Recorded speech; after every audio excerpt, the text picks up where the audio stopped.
안녕하세요. 출근길 3분 노동법 정경국 노무사입니다. 오늘은 근로복지공단 업무 처리 과정에서 이런 점은 좀 개선했으면 좋겠다라고 생각되는 부분에 대한 제도 개선을 요청드리는 주제로 한번 영상을 찍어보도록 하겠습니다.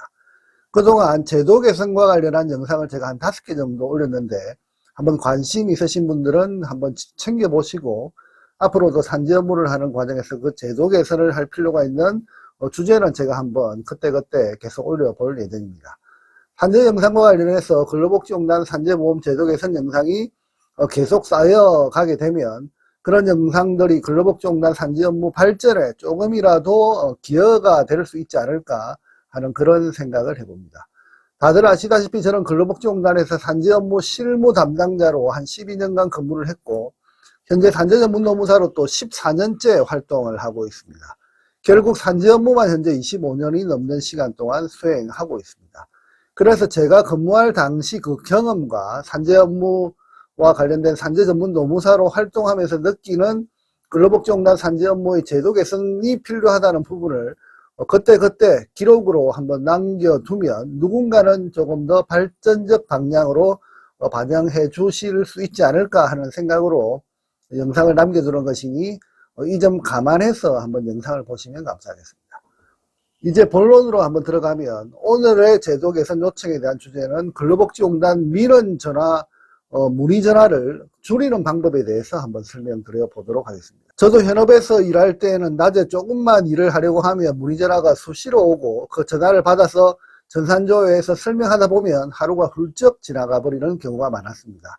아마 이런 상황이 지금도 근로복지공단 내부적으로는 계속 이어지고 있다라고 생각을 합니다. 그런데 제가 요즘 느끼는 부분은 현재 근로복지공단의 민원 서류 처리 그 과정에서 전화 민원을 줄이는 방법이 있음에도 불구하고 오히려 민원인이 거리고 산재 노동자가 전화를 할 수밖에 없는 상황을 만들고 있는 측면이 있다는 생각을 문득 하게 되었습니다. 그럼 지금부터 근로복지공단에 안 해도 되는 전화를 할 수밖에 없는 상황을 만드는 근로복지공단 업무 현황, 업무 시스템에 대해서 몇 가지 설명드려 보도록 하겠습니다. 그 첫 번째가 산재 접수를 하면 접수 여부에 대한 확인을 전화를 하지 않으면 확인되지 않습니다. 현재 근로복지공단의 산재 신청서를 우편으로 발송하면 접수가 되었는지 담당자가 누구인지에 대한 안내 문자가 전혀 없습니다. 현재 다른 행정기관의 경우 인터넷으로 접수를 하든 서류로 우편 접수를 하든 모든 민원 서류가 접수되면 접수됐다는 그 안내 문자가 날아옵니다. 서류가 접수되었고 접수번호가 몇 번이고 그리고 담당 부서는 어디다 라고 하는 문자가 날아와서 접수가 잘 되었구나 라고 하는 생각을 하게 됩니다. 하지만 제가 지금까지 근로복지공단에 10년 넘게 문서를 우편으로 접수를 해도 접수되었다는 안내 문자 메시지는 받은 적이 10번도 되지 않습니다. 여기서 10번도 되지 않는다는 점이 참 아이러니합니다. 그 말은 접수 사실을 안내 문자로 보내는 시스템이 없지는 않다는 것입니다. 그 시스템을 왜 사용 안 하는지가 오히려 이해가 되지 않습니다. 그리고 내시밀관계 사건과 같은 조사 사건의 경우 우편 발송한 지 한 달이 지나도 담당자가 누구인지 그리고 접수가 잘 되었는지 그리고 근로복지공단에서 한 달이 넘도록 전화가 한 통도 안 오는 경우가 많습니다. 어떤 경우에는 2달이 지나도 강간무소식인 경우가 있습니다. 결국 한 달이 지나든 2달이 지나든 그때 접수가 제대로 잘 되어 있는지 담당자는 누구인지 확인하기 위해서 결국 민원인 입장에서 전화를 할 수밖에 없도록 만들고 있습니다.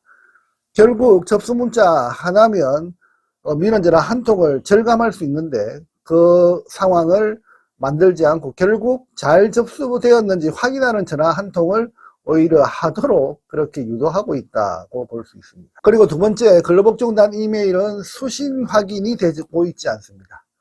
근로복지공단의 서류를 접수한 후 공단 담당자와 업무 처리를 하는 과정에서 이메일을 보내야 하는 사항이 자주 있습니다.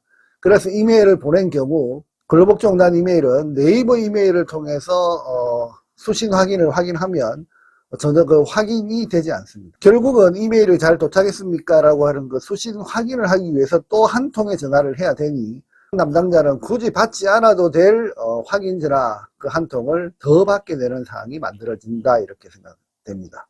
셋째, 근로복지공단에 팩스를 보내면 전화하지 않으면 또 확인하지 않습니다. 한재 사건 하나가 접수된 후 공단에 팩스를 보내는 경우 또한 자주 발생합니다. 그래서 팩스를 보내게 되면 민원인 입장에서는 수신 확인은 공단 사이트를 통해서 잘 확인이 가능합니다. 팩스가 잘 들어갔다는 그 확인을. 그래서 그 팩스를 공단 담당자가 잘 보겠지라고 생각하고 하루 이틀이 지났는데 공단에서는 아무런 업무 상황에 진척이 없습니다. 그래서 공단에 전화를 해서 담당자에게 팩스를 며칠 전에 보냈는데 확인하셨냐라고 하면 공단 담당자는 조금 다소 황당한 답변을 합니다. 팩스를 보냈으면 보냈다고 전화를 해 주셔야지 저희가 확인을 합니다 라고 합니다. 팩스를 보냈고 팩스가 잘 도착됐다는 그 사실을 인터넷으로 확인을 하면 민원인 입장에서는 그 서류를 잘 처리하겠지라고 생각을 합니다. 그런데 공단 담당자는 팩스를 보냈으면 보냈다고 전화를 해 주셔야지 확인됩니다 라고 합니다.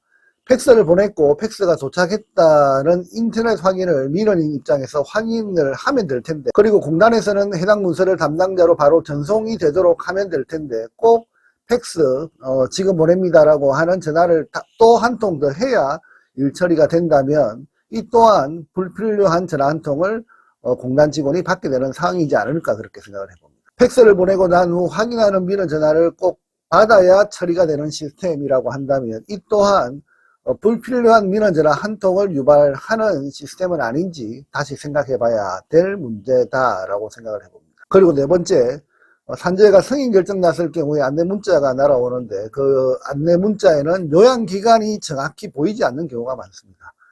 산재가 승인난 내용을 승인 결정 통지 형식으로 문자가 발송되어서 확인하는 것까지는 잘 돼 있는 시스템이다 라고 생각합니다. 하지만 해당 문자를 보면 입원 기간이 얼마, 그리고 통원 기간이 얼마라고 기재한 경우가 있는데 그 문장이 다소 길어진 경우에는 항상 해당 기간이 잘려서 정확히 확인되지 않는 경우가 많습니다. 결국 승인 결정 통지를 문자로 받은 후 해당 기간을 정확히 확인하기 위해서 또다시 공단에 전화를 해야만 확인되는 경우가 많습니다.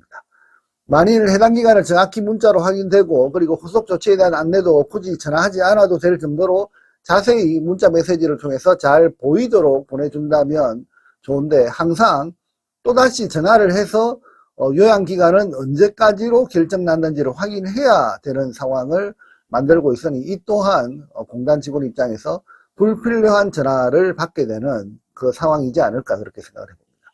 물론 요양결정통지서가 날아오기는 합니다. 하지만 통상 승인 결정 난 후 일주일 또는 길게는 2, 3주가 지난 후에 날아오는 경우가 많아서 사실상 요양결정통지서 우편물은 무용지물이나 마찬가지인 경우가 많습니다.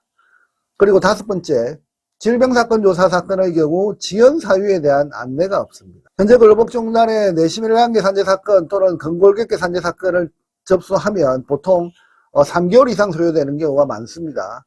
하지만 그 과정에서 조사가 진행되는 그 경과에 대한 중간 안내가 전혀 없습니다. 접수되었다는 안내 문자도 없고 중간에 어떤 이유로 지연되고 있다는 문자나 안내도 없다면 민원인 입장에서는 결국 또 전화를 해서 물어볼 수밖에 없고, 결과적으로 근로복지공단 직원분들은 전화를 또 한 번 더 받아야 되는 그 상황이 발생합니다. 그렇다면 결국 근로복지공단 담당자는 안 그래도 바쁜데 또 전화 받고 지연 사유를 설명하는데 시간 소비를 해야 되니 애초에 지연 사유 안내 문자 한 번만 보내주신다면 이런 상황은 만들지 않지 않을까 생각을 해봅니다.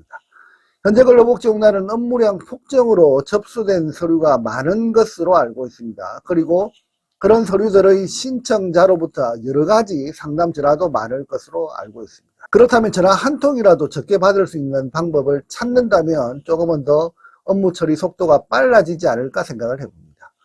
오늘 설명드린 5가지 민원 전화 유발 시스템 그 구조에서 5통화 정도라도 시스템상으로 미리 전화를 안 해도 되는 시스템으로 개선시켜 놓을 수 있다면 사건 한 개당 5통화가 줄어들 것이고, 그리고 민원 서류를 만약에 한 50건 갖고 계신다면 총 250통화를 줄일 수 있지 않을까 생각을 해봅니다. 근로복지공단의 행정업무 시스템을 업무 효율화 방식으로 조금 더 진화시켜 나가야 하지 않을까 생각을 해보면서 오늘의 주제 설명을 마치도록 하겠습니다. 감사합니다. 여의도 노무법인은 대표 노무사가 직접 조사하고 분석하고 최종 결론까지 책임 있게 진행합니다.